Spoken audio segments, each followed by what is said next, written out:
Why is the TCG just enjoying Adamantia or Adamancipator, however you want to pronounce their name? For this video, we're going to be referring to them as Adamantia. So, what is going on with this archetype? Why does the TCG love this? We're going to attempt to answer that question today. Let's dig on into this, shall we?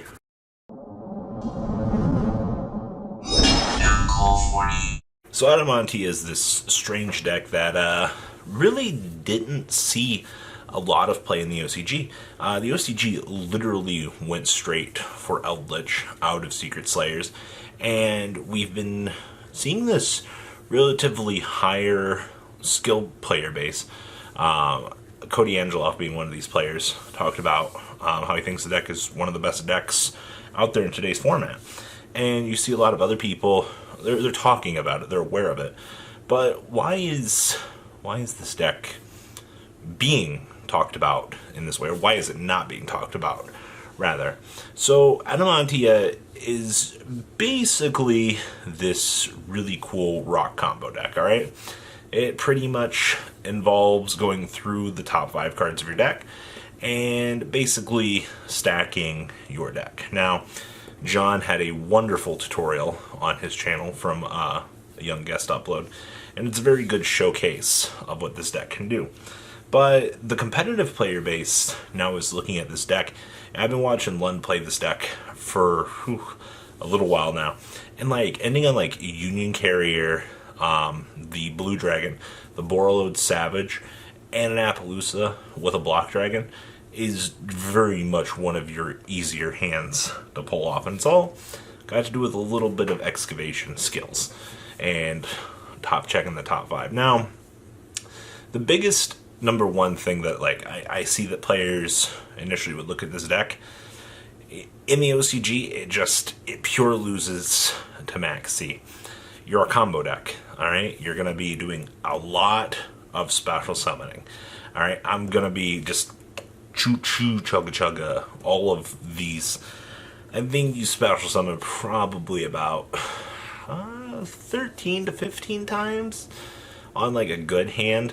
Obviously, I think it's less than that because you're basically stepping on up into the needle fiber, doing link cross plays post Echo. But it definitely, it's a thing to watch, and this deck definitely proves that having Max C around definitely oppresses this deck. It literally bullies this deck into a position that it can't initially... yeah, you do your full combo, you want Borreload Savage and all that, but you've given your opponent 10 to 15 cards. Of course they're going to be able to out-resource you. It's to be expected. That's not an unbreakable board. Now, when we come on over here to the TCG, one big point that I think a few players would have about this deck is they do not like the excavation mechanic. Alright? Players would rather go for the guaranteed combo than the luck, per se. And the luck factor in this is pure statistics. If you don't hit it, well, that's just a bad day. And I think it's the biggest thing that I see about this deck is, are we really that disappointed that we wouldn't want to play this combo deck that has such a high potential ceiling versus, the guarantee, versus Salad. Salad ends on Raw Rage 95% of the time. And then you've got this deck that can just make such a stronger board at the cost of maybe you need to get lucky for one hit. And I mean, players would rather not take that risk. Now, those are your negatives. Now, why are we looking at this deck, and why are we going, oh, this deck might actually be top 5? And I think that this deck is definitely top 5, but it is top 5 underrated. Alright?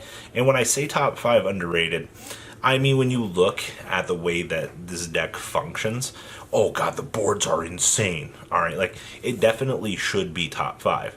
But I think players are going to continue to look at this deck until we get more event results, and they're going to be there's no point putting this in top 5. We don't... Standard ignorant Yu-Gi-Oh player talk. We don't have results, so it does not justify to be in the top 8. I don't care what you say. Alright, so where a lot of people are with Eldritch right now. I remember Simo recently just made his top 5 video talking about Eldritch and the overall rounded matchups that the deck has on the meta.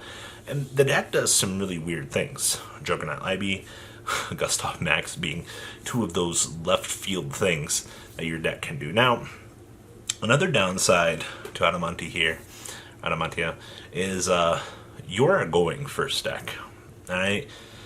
You get very much oppressed by Shadal Winda. Shadal Winda, bad day. Alright? Bad. Alright? It's not a good thing. Alright? Good news is you combo with Gem Knight FTK, you got a cool hybrid over there. That's in the corner over there, right? We don't talk about that. That's the ugly duckling. All right. So, okay. So those are all the negative things. All right. So back to the deck. You're going first deck. All right. Now you can. I've seen builds the players are adapting. They're playing Hatronades. They're playing Lightning Storms to be this going second deck that can smash through these things. But I think in order for that trend to stick, you're going to have to play a bunch of bad cards. And honestly, you're not going to want to play bad cards in your deck. I think Cody had his list posted from his stream publicly. I believe there were like Hatronades and stuff in there that were being tested. It wasn't Cody's. Maybe it was Ethan's. I don't know, but players are generally adapting this strategy to go second. I mean, once again, like, some builds aren't probably going to play Unique Carrier because they're not going to want to play the Dead Buster Whelp. I get it. All right. Like, literally making Appaloosa, Borlo Savage, the blue Spell Trap Negator with a Union Carrier. I mean, the Union Carrier is the weakest piece on that. All right. At least the good news is you're taking your opponent's battle phase away from them to go get over that. So, and if they can't get over it, well, actually, the Buster Whelp's on the Borlo Savage. Never mind. You're good. Now, this deck's core weakness, Sphere Mode. Sphere Mode ruins most things. You can play Kaijus, that's fine. Now, personally, every time I've looked at this deck and played against it on Yu-Gi-Oh! This is purely a joke. Don't get me wrong here. Every time I've played it, the 6 times I've played this deck, or against it, I've opened TC Boot every single game, and I just win. Alright, like, I get that this deck makes the strongest boards out there. Like, I think behind the hands of a very good player, this deck will be top 5. 100%. Besides, Salad, Shadal, what else do we have? And Dragon Lake. Alright, like, we know these 3 are here. But fundamentally, looking at it, Adamantia post Eternity Code with Link Cross for combo ability and things like that, you have a very strong combo synchro deck sitting on the back door here, waiting to be broken for the format. Now, with this all being said, should you run out like a chicken with his head cut off and just start picking Adamanti cards up? No. This is not a deck. This deck has a very high skill level. I'm not saying that you're not smart enough to play it, but the deck's general skill curve and the general routes that you can go down for 95% of your plays, very, very different. One misplay will cost you. One wrong Doki Doki search will punish you.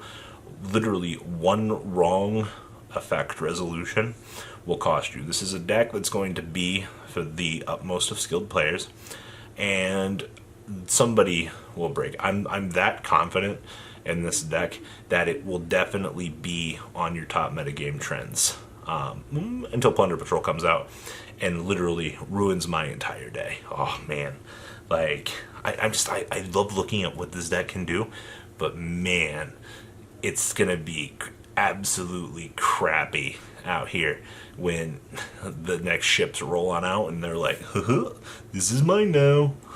So, but strong going first deck, check. Huge boards, really big negations. Downside, it's going to take a really good player to play the deck. A lot of skill involved. A lot of players don't like dealing with the skill word. Alright, So, very good high tier deck. But players afraid to really play it. Outside of that, I don't know. This is my thoughts on Adamantia. A few people have just, it's been brought to my attention. I've been watching a couple things, and players are just, they're impressing me with this deck. So, what do you guys think? Please leave a comment down below. Tell me what you guys think. Well, guys, I'm out. Peace. The ride never truly ends. Thank you, patrons, for helping support the channel. Without you guys, I don't know if I'd still be doing this. And for those of you that like Cardfight Vanguard, FanCool40 is here for all your content needs. And those of you asking if I sell cards, mcoolgames.com for all your trading card game needs. Check the description for more interesting info. Thanks for watching, guys.